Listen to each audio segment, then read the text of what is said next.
Dr. Scott's fertility episode. I used to say that I waved at my wife and she got pregnant, but I know anatomy, ladies and gentlemen. That's not exactly how it happened. And if you plug something in Google, there's always those websites that give you like alternative to X software, alternative to Y software.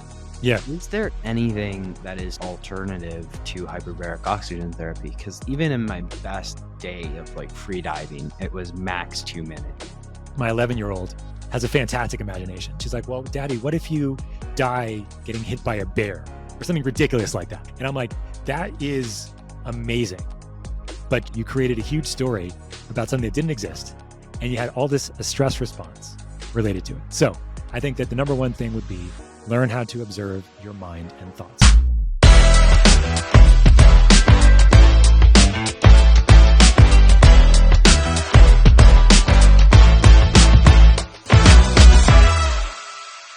Hey, Scott. Welcome to this podcast.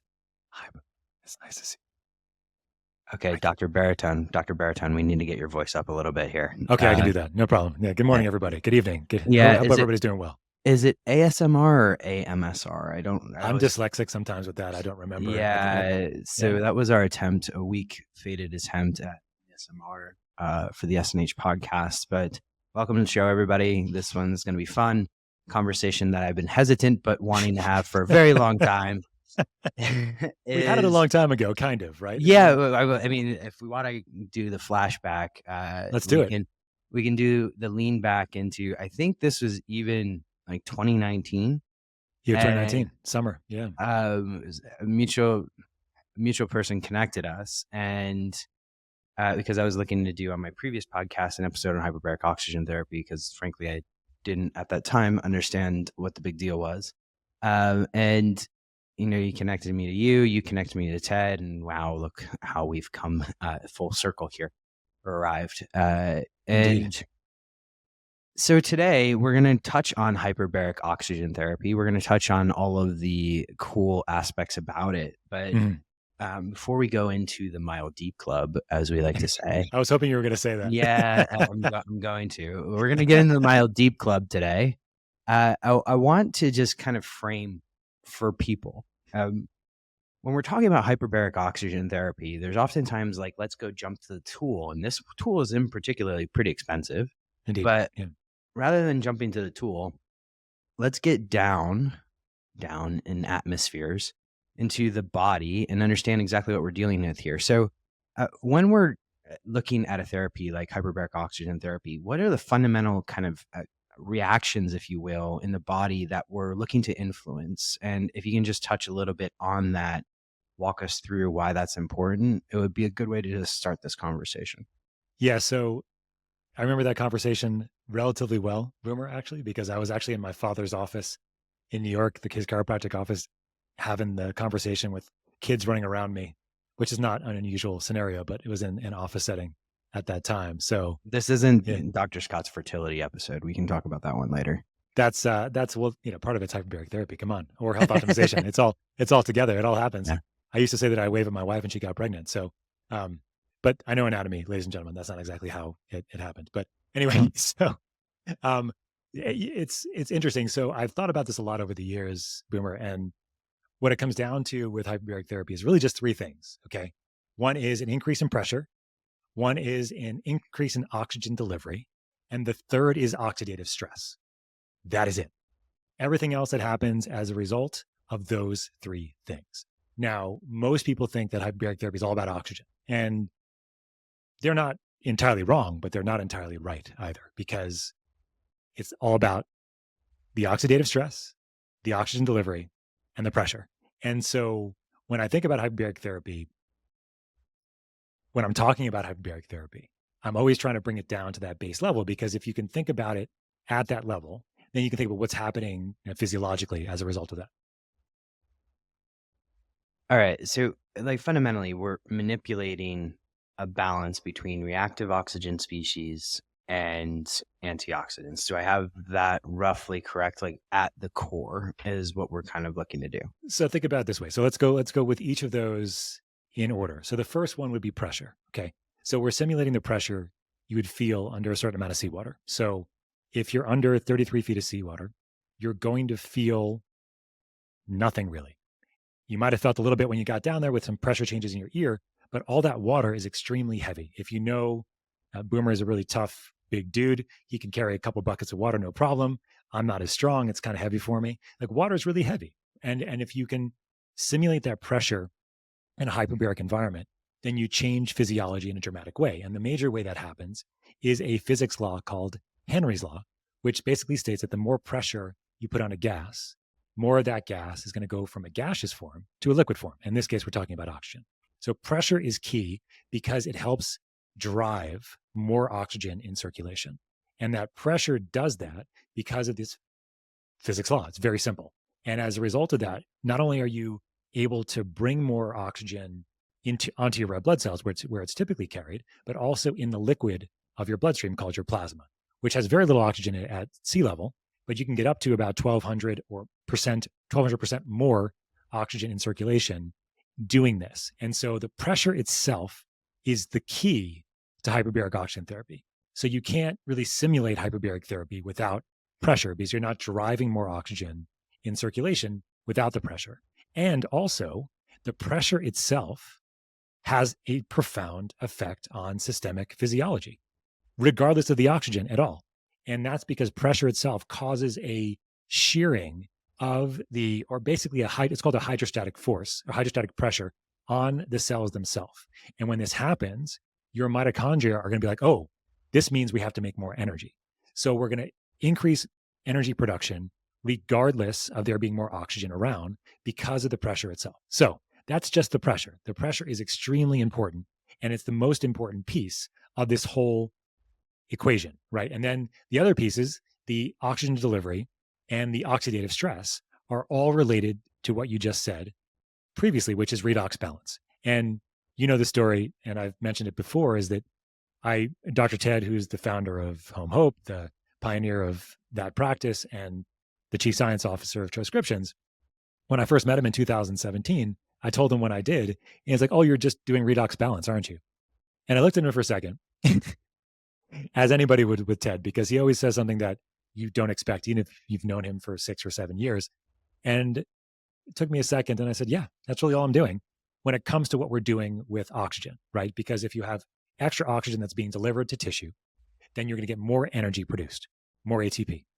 But at the same time as you're making more energy with all that extra oxygen, you're also causing more direct production of oxidative stress of reactive oxygen species, and then indirect production from energy metabolism.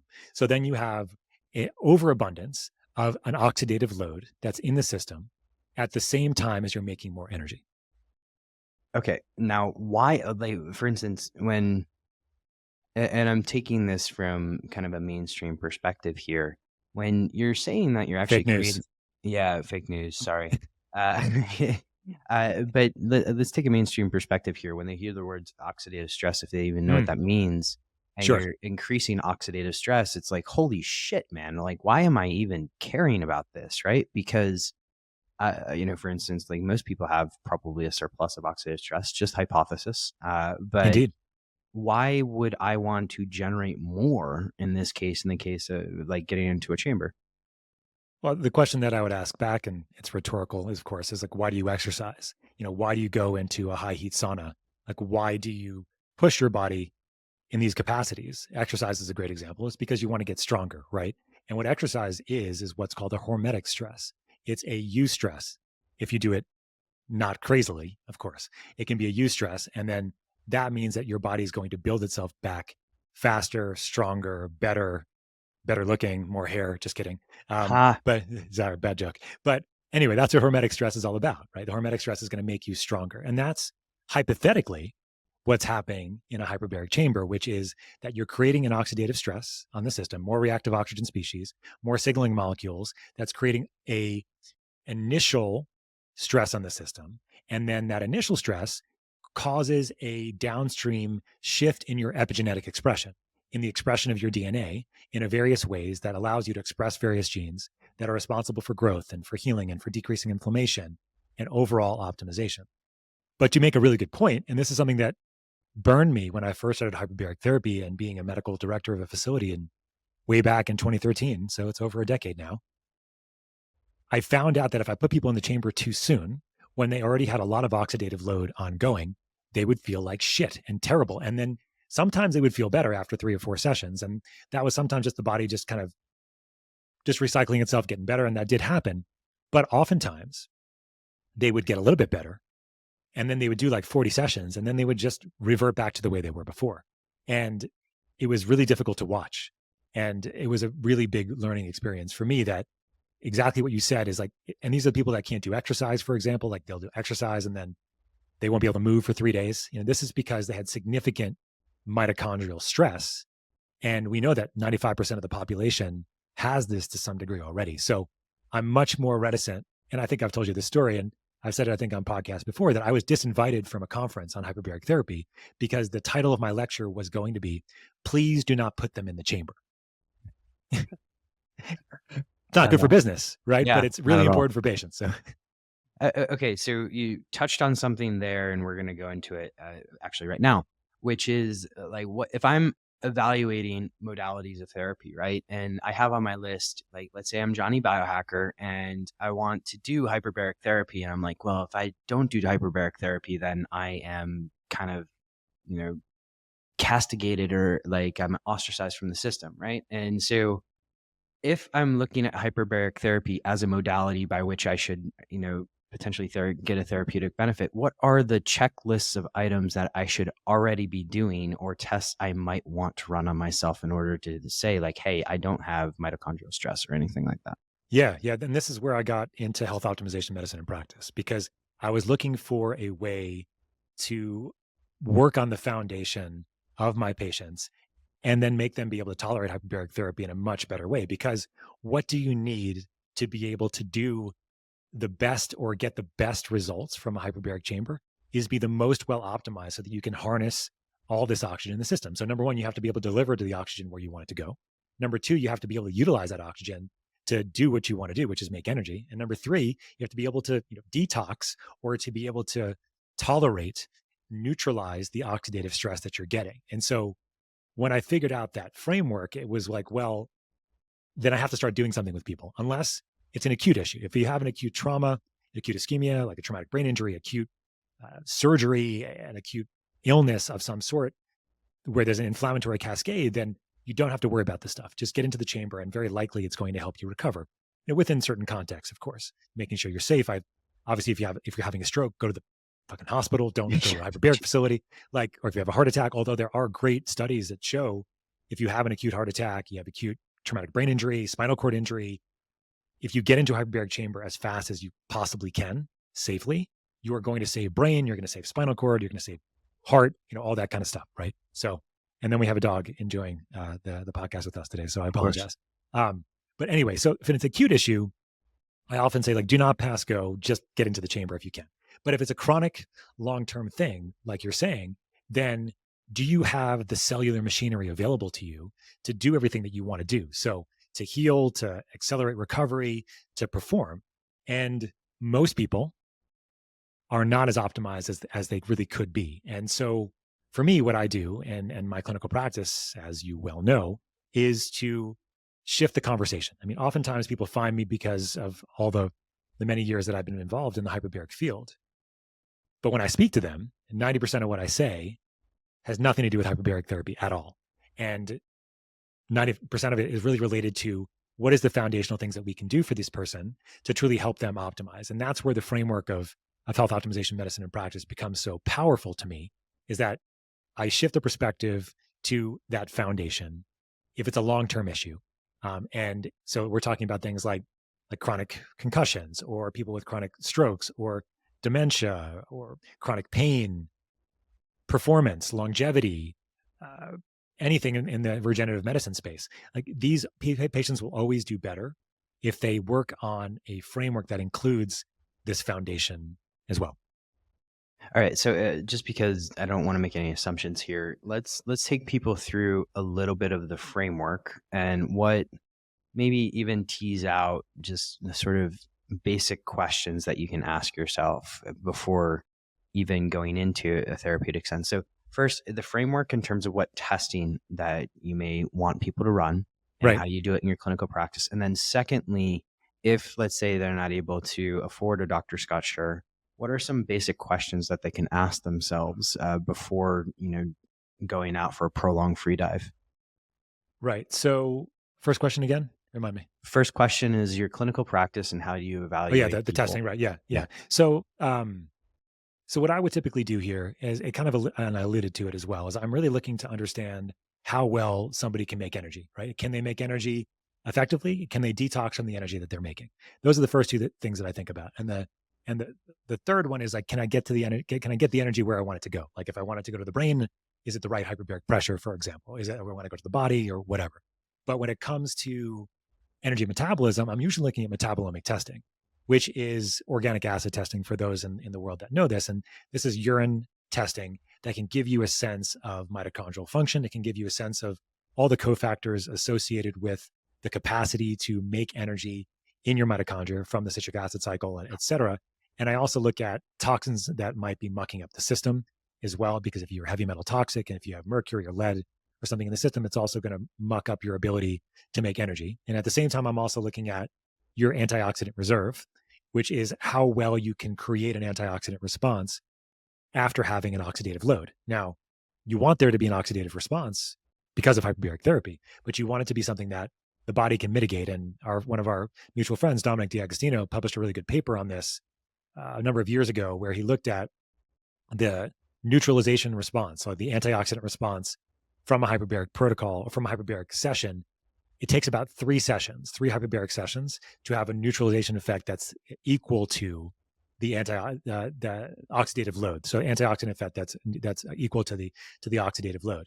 And then overall, like for a hyperbaric protocol in relatively optimized people, should not be an oxidative stress for people. It actually should be a balanced oxidative antioxidant load that happens over time.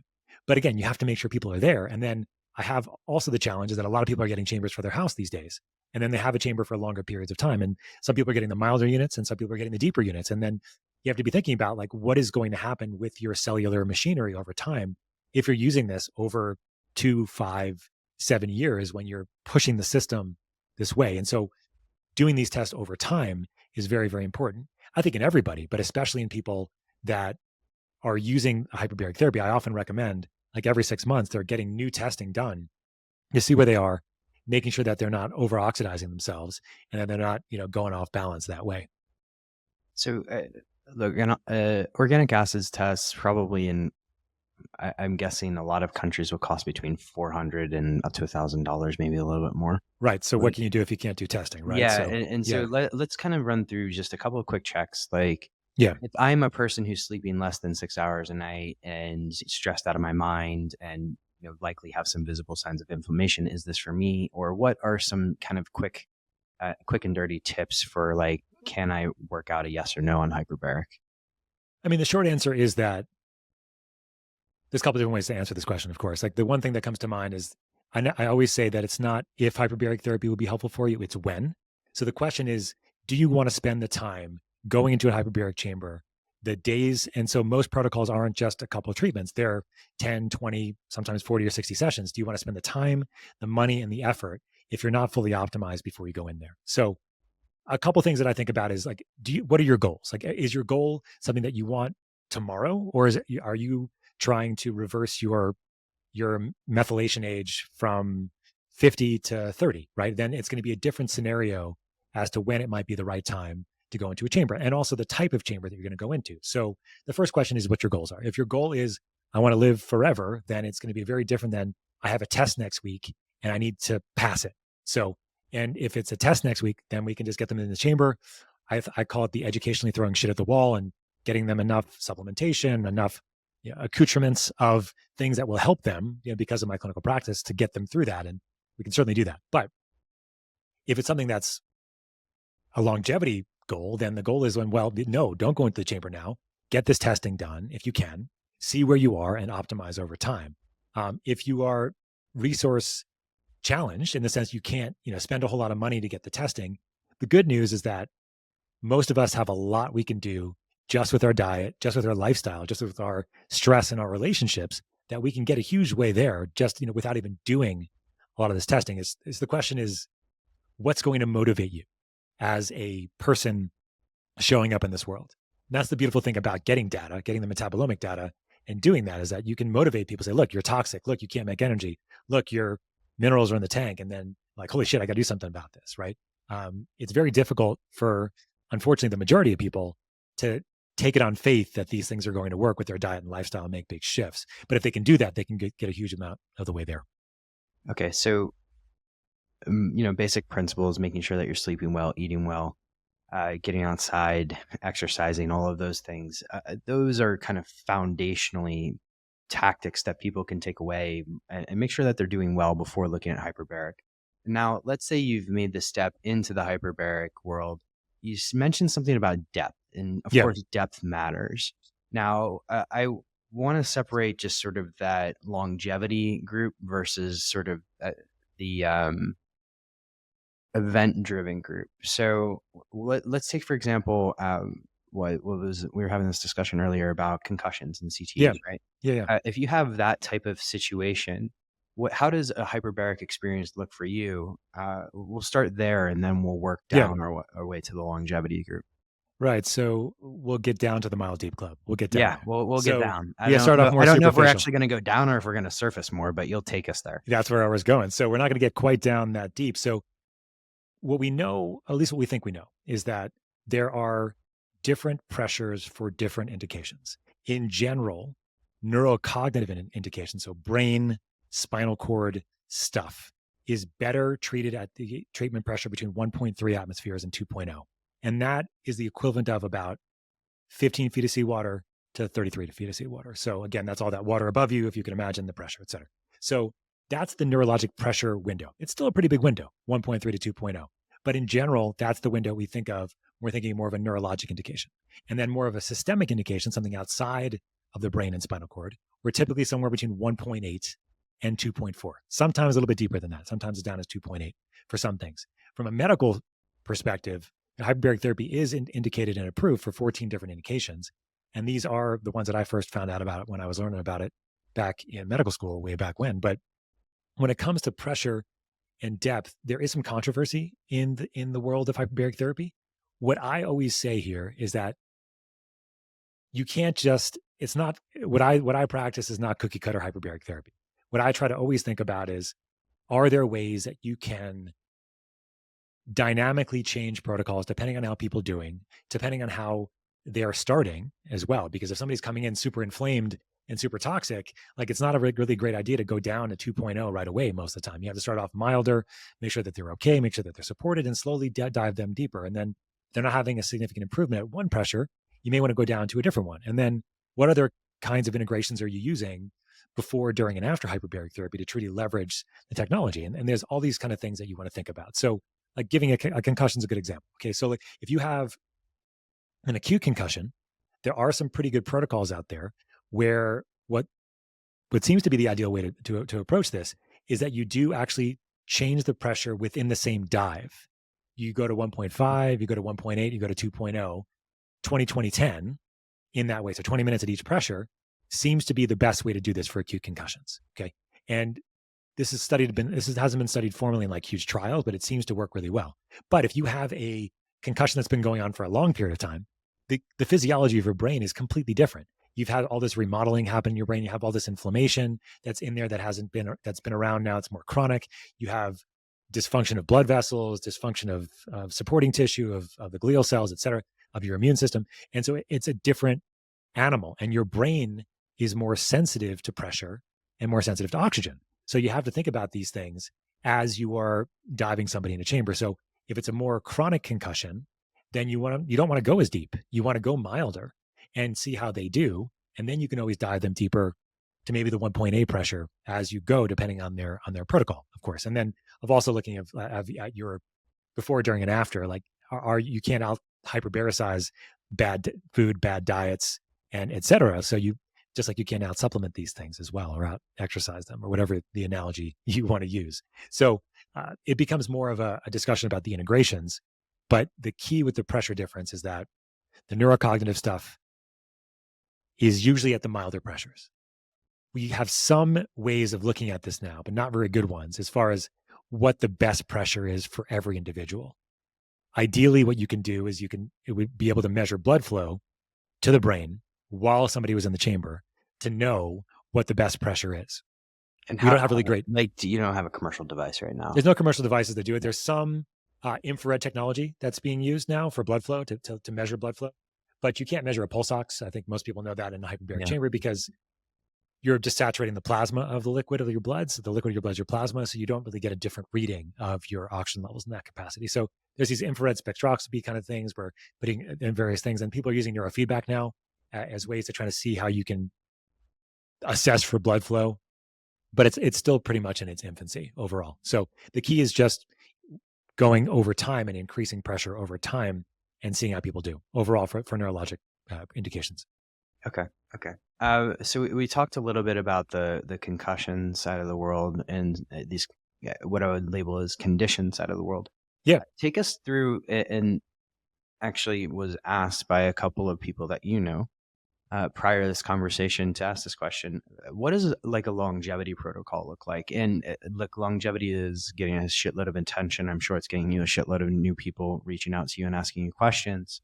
What is, because like, for instance, the Israeli study, Right. that was a couple of years ago now. Yep. What does longevity protocol look like? What are the results that we're seeing in those protocols? Yeah. So yeah, it was a huge thing in 2022. I got just inundated by people. And this was a study that was done in Israel. It was done at the 2 atmosphere pressure, which is the 33 feet of seawater. It was 60 treatments, 60, over 3 months, Monday through Friday, weekends off for that period of time. And what they were able to show. What's the when you're in the tank, how long are you in? It's 90 minutes.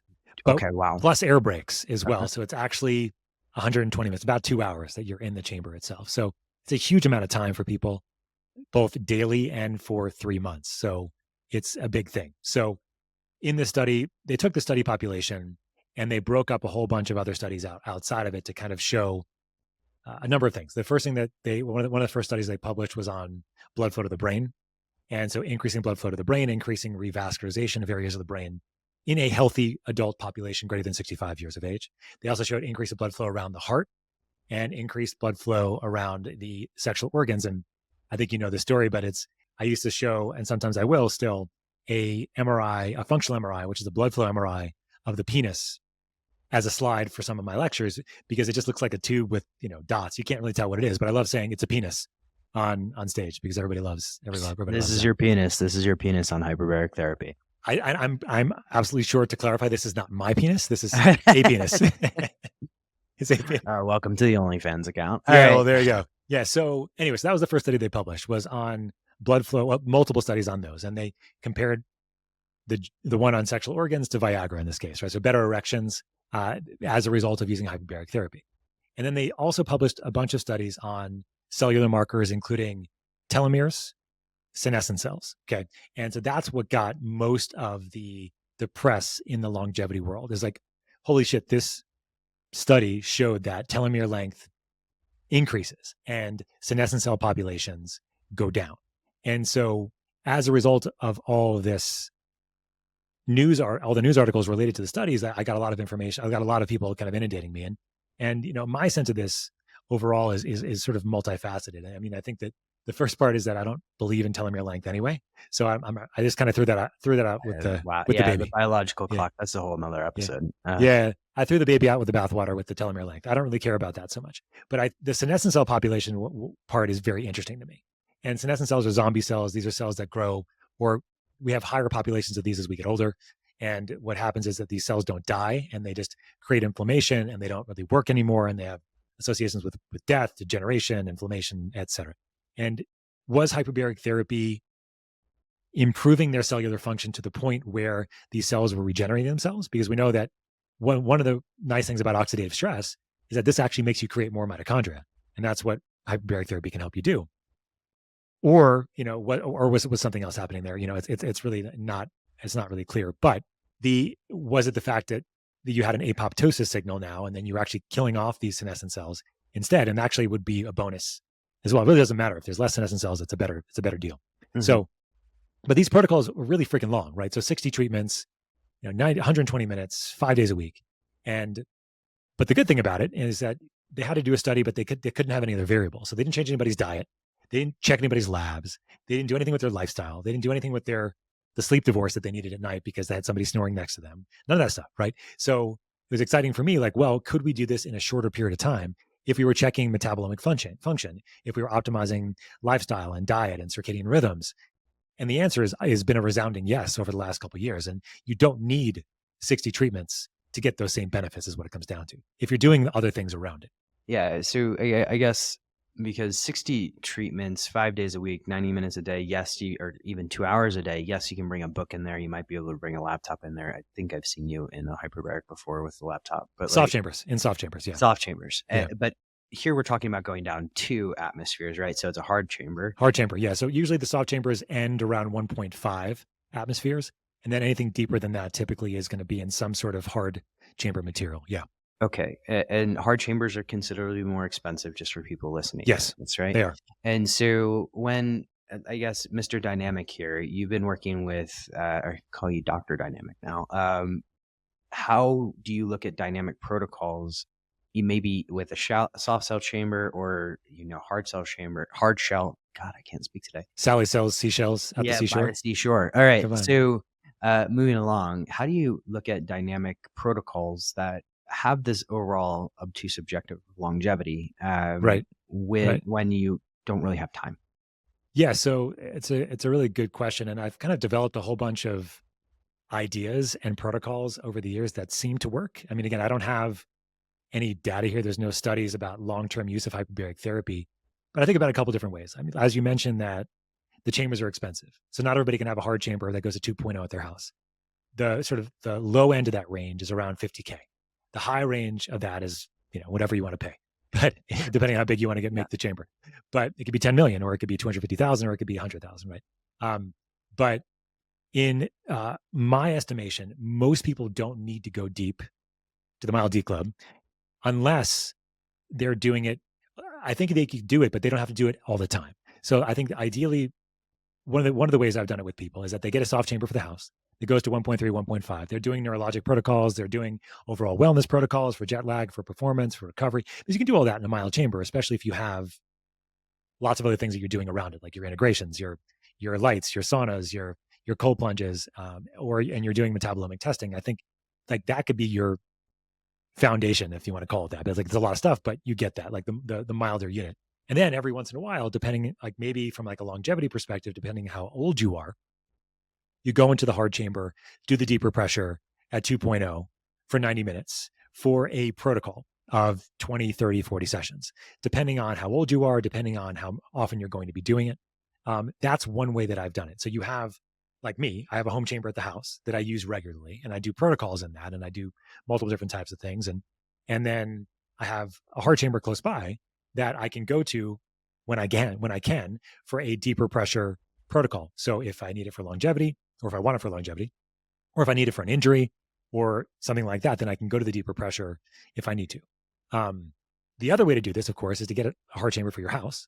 And then you can have the ability to go and have that versatility in your own home, right? But the key with all of this is that you don't want to always be doing hyperbaric oxygen therapy. Like, it's not like something you want to do 5 days a week for the rest of your life. And I've talked to people 6 months, a year later after they've gotten a chamber. I don't care what kind of chamber it is. If it's a soft chamber, it's a hard chamber, it doesn't fucking matter. You shouldn't be doing it all the time. Yeah, and that's because that was going to be my next question. Yeah. Is there a dose dependent curve here, right? Like, right. If you do this 5 days a week for the rest of your life at 2 atmospheres, what's your risk? Right. The risk is big because all of that oxidative load that you're putting on the system all of that time. So you need to have breaks. You need to have variations in pressure. And so the way I think about it is in a protocol versus maintenance phase. So some people were going to go on where they're going to be going in every day, 5 days a week for a period of time. And then they're going to stop that and they're going to go in maintenance phase a couple times a week, 3 times a week, maybe taking weeks off at a time, and just flip-flopping back and forth at a cadence that depends on what their goals are and their overall health status.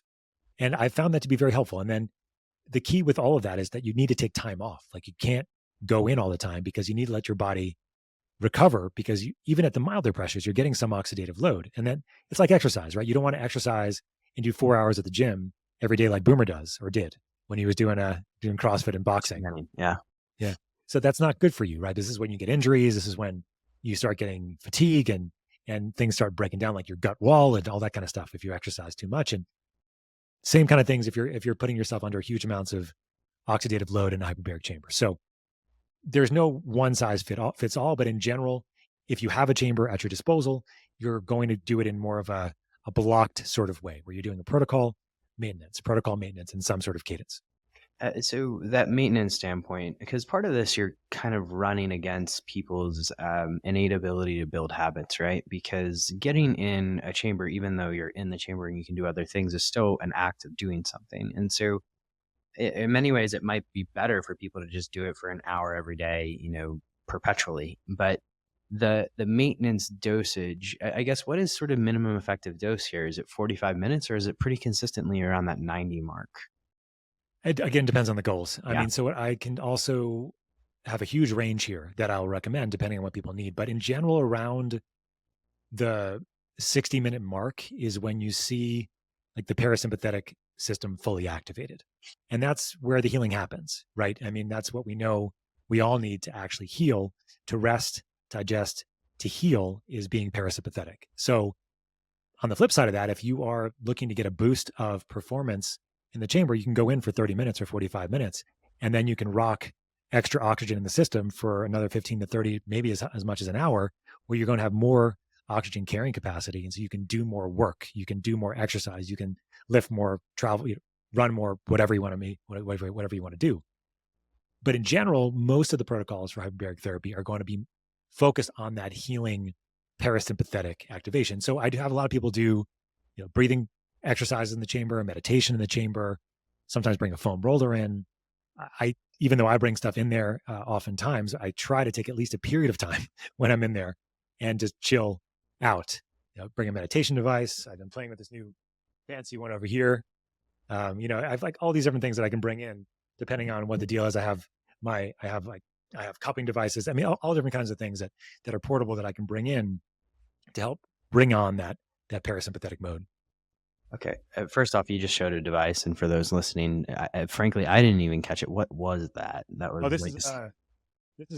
this is just a company just sent me. It's called Vital Neuro. It's a neurofeedback device. Okay. So it's got like 3 different prongs on there that go in your head, and it's pretty interesting. I've been playing around with it. I mean, it's just another tool. I mean, again, I get sent a lot of stuff, and I'm always looking to see, as you know, Boomer. It's like I don't talk about hyperbaric therapy very much anymore, right? Yeah, and it's because, and this is actually having this podcast with you is fun because I'm the one that tells you to talk about it. Yeah, you tell me not to talk about it. I'm joking. No, you tell me to talk about it in the context of what we're doing, right? Because we have all these companies that are like the health optimization framework and then the transcriptions company, and that's all involved. But as I said earlier, like 90% of what I talked about even before I met you had nothing to do with hyperbaric therapy.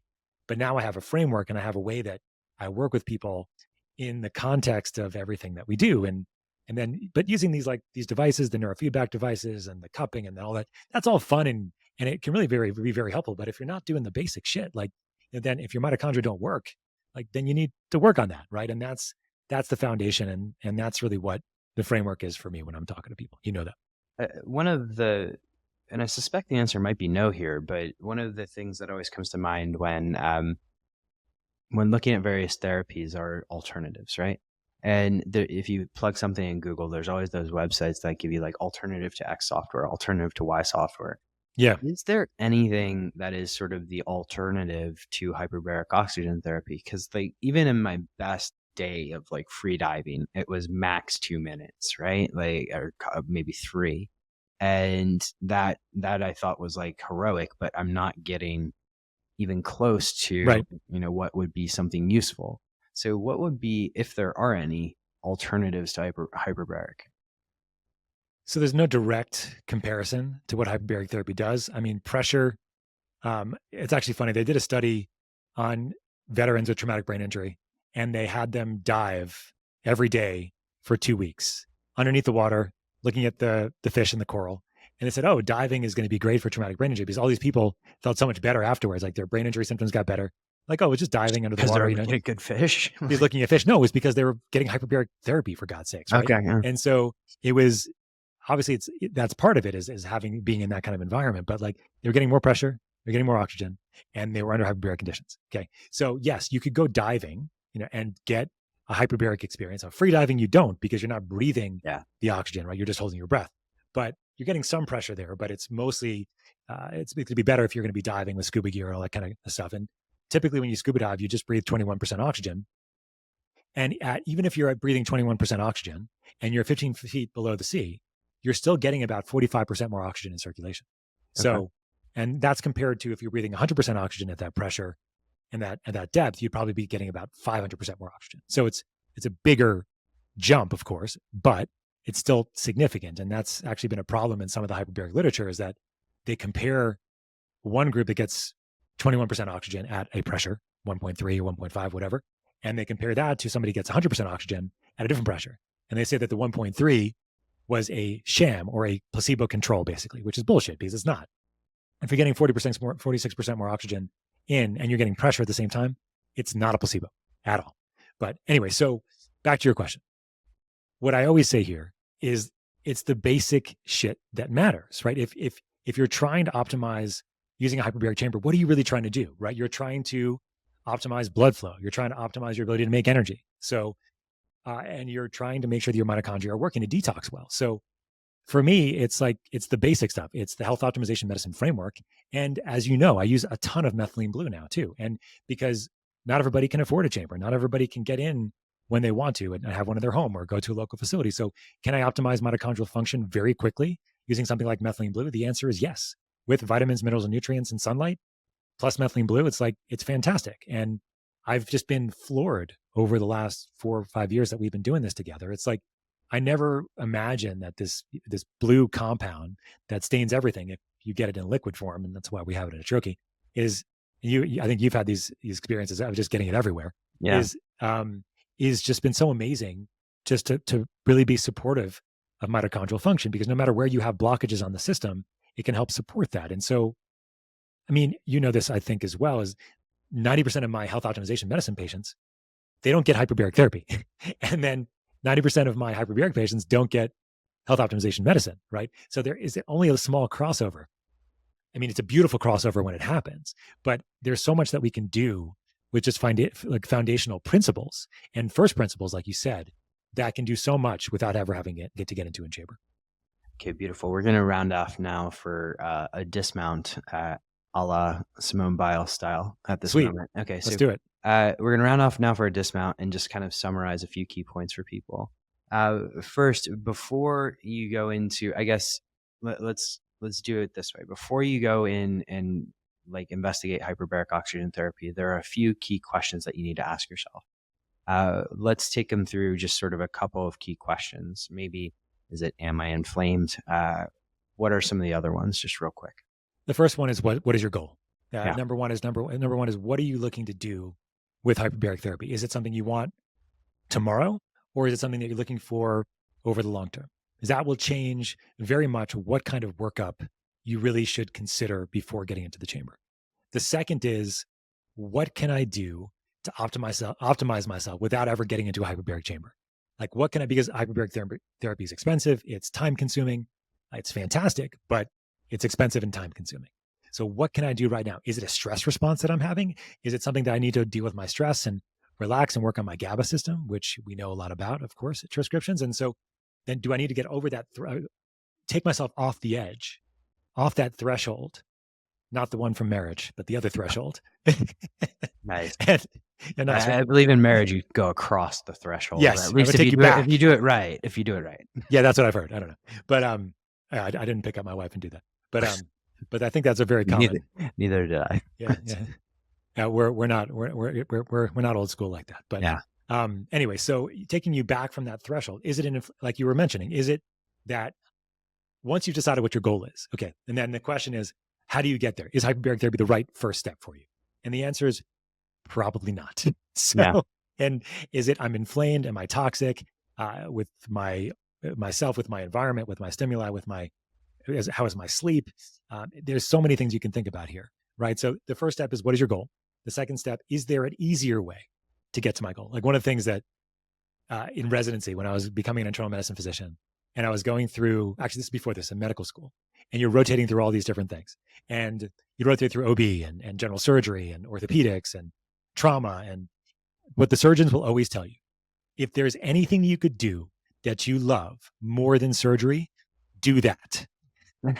Because surgery it's your life, right? You have all this training and then your hours suck and et cetera, et cetera. You're sacrificing your health and, all this stuff. So it's the same thing with hyperbaric therapy to some degree. Okay. Maybe not as severe as that, but it's the same idea. If there's anything that you can do that's going to be less expensive, less time consuming, that you can do, then you should probably think about doing those things before you go into hyperbaric chamber. And or maybe integrate those things, some of those things when you're doing hyperbaric therapy itself as well. So I think those are the two main things I think about. Cool. All right. Yeah. Well, let's wrap this up. Dr. Schur, I think there's a question that we often ask around these parts to all of our guests that I'm going to ask you today because I have the mic and I get to do that. If you are going to give people one piece of advice to live smarter, not harder, what is it? Just one? I thought it was three.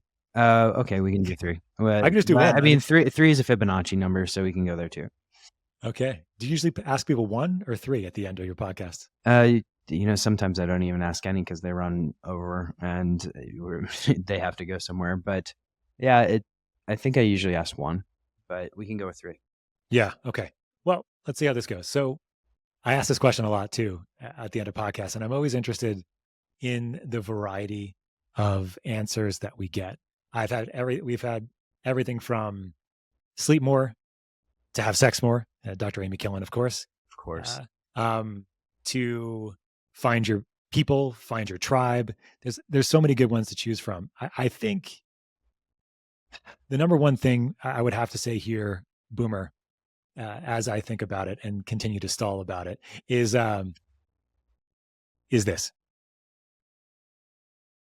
find time to chill the fuck out, and in that time, learn how to observe what your mind is doing 80,000 times a day, which is thinking. So, because you and I are both very, very guilty of this, as everybody is. The average person has about 70,000 thoughts a day. If you have issues with anxiety or depression, it's up to 120,000 thoughts a day. So I always tell my kids, don't believe everything you think. I didn't make up that line, but it's a very, very important one.